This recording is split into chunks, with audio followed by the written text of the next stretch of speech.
안녕하세요. 대단히 반갑습니다. 스피드를 거듭한 남자 자한형 이종수입니다. 이번 시간은 970번째 시간으로 자한의 21년 겨울 일상이라는 스피드를 읽어드리겠습니다. 한참 매서운 강추위가 기승을 부렸던 지난주에 한파가 한풀 꺾이는가 싶었는데 주말에 또다시 영하 10도에 오후부터는 눈이 내린다는 예보까지 있다.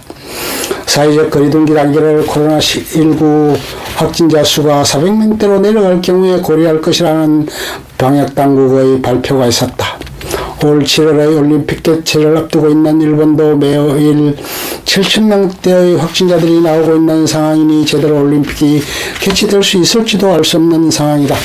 요즘은 코로나19로 인해 집콕 생활이 불가피한 처지에 있다. 외출도 특별히 필요한 일이 아니면 자제하고 있는 처지이다. 5명 이상의 집합금지가 오래전부터 시작된 상황이니 누구를 만난다는 것을 상상할 수도 없는 지경이다. 워낙 날씨가 강추위다 보니 산책을 하는 것도 쉽지 않다. 1년을 꼬박 백수로 지냈으니 이제는 본격적으로 구직을 위해 온 힘을 쏟아야 할 때일 것으로 보인다. 일상적으로 하고 있는 것은 유튜브 동영상 업로드이다. 작년 2월부터 시작한 유튜브의 일상이 대부분을 할애하고 있다. 960개 이상의 동영상을 업로드했고 곧 1000개를 돌파할 것으로 보인다. 지난 11월 중순경부터 한 달여 동안 허리를 치료하느라 병원을 다녔다. 이제는 제대로 오는 만큼 운신할 정도로 호전이 되었다. 초기에는 500m 거리에 있는 병원까지 걸어갈 수가 없어 작은 아들의 등에 업혀서 갈 수준이었다. 신경치료를 받고 주사치료를 받는 등으로 겨우 어느 정도 운신할 수 있을 정도가 되었다. 각설하고 하루에 시작한 개하던 군자론을 바라보고 사진을 찍고 마음을 가다듬는다. 차창 밖으로 한겨울의 차가운 기운이 그대로 느껴지는 때이다. 지난 혹한은 극심하게 지나간 듯하다. 영하 15도를 오르내리는 혹한이 계속되는 동안에는 그렇지 않아도 코비드 시대의 집콕 생활에 안타까워하던 때였는데 더욱 뭔가 마음을 움츠려들게 만들었다. 현 상황에서 최대의 화두는 마음의 평안을 지속적으로 유지하고 자존감을 지켜나가는 생활의 영위가 포인트이다. 하루하루를 실직 상태에서 지내다 보니 무척이나 스스로 무너지는 자존감과 허망함이 엄습해 온다. 과연 이런 식으로 삶을 유지하고 영위하는 것이 의미가 있는가 하는 회의감이 들기도 한다. 희망적이고 앞날을 기약할 수 있고 한 줄기 빛과 같은 희망의 끈을 잡을 수 있을 것인가? 비경제적인 유튜브에 매달리고 글쓰기와 저술에 목을 매단다는 듯 진력하는 것은 계속 지속할 가치가 있을 것인가? 주말이다. 오늘의 해결 과제는 차를 세차하는 것과 다이소에 가서 면도날을 사와야 한다. 오전에 동영상을 만들어 유튜브에 올리고 오후쯤에 성대시장 내에 있는 다이소 매장에 들렀다. 그곳에서 필요한 것을 사왔다. 정육점에 들렀다. 오후 늦은 시간에 세차장에 들렀다. 무척이나 대기 손님이 많았다. 1시간 30분이 소요될 것이라 해서 차를 맡겨두고 귀가했다. 왼종일 유튜브 동영상의 업로드를 하느라 바쁜 하루를 보냈다. 월요일에는 집사람이 코로나19 검사를 받아야 하는 모양이다. 보라매 병원에서 받는다. 그리고 수요일부터 출장을 가서 일주일 후쯤 귀가할 것이다.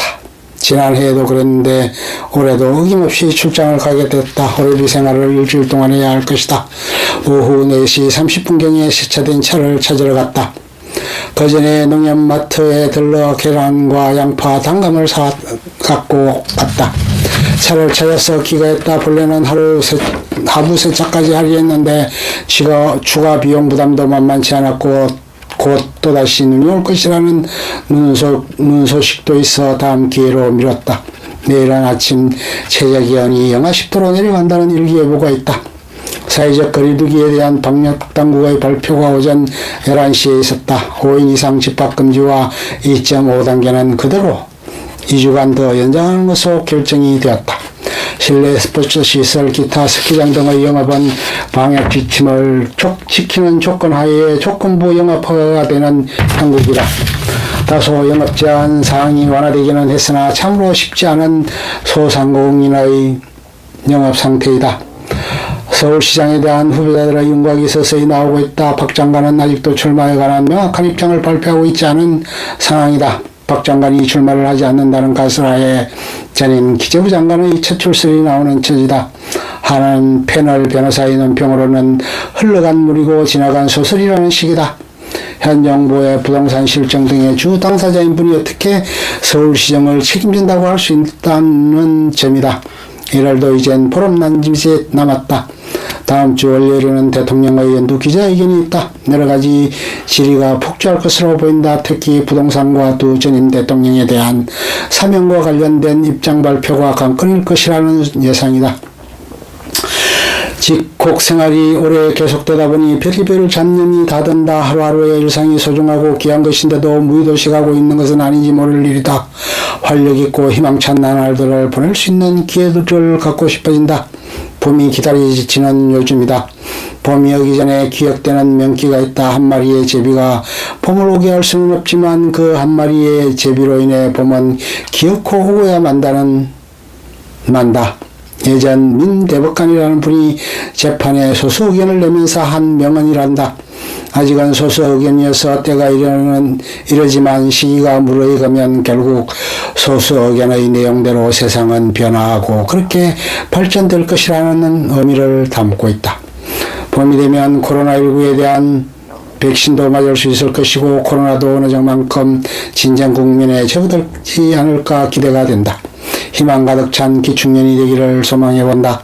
한 해 동안 코로나19로 인한 많은 생활의 변화가 있었다.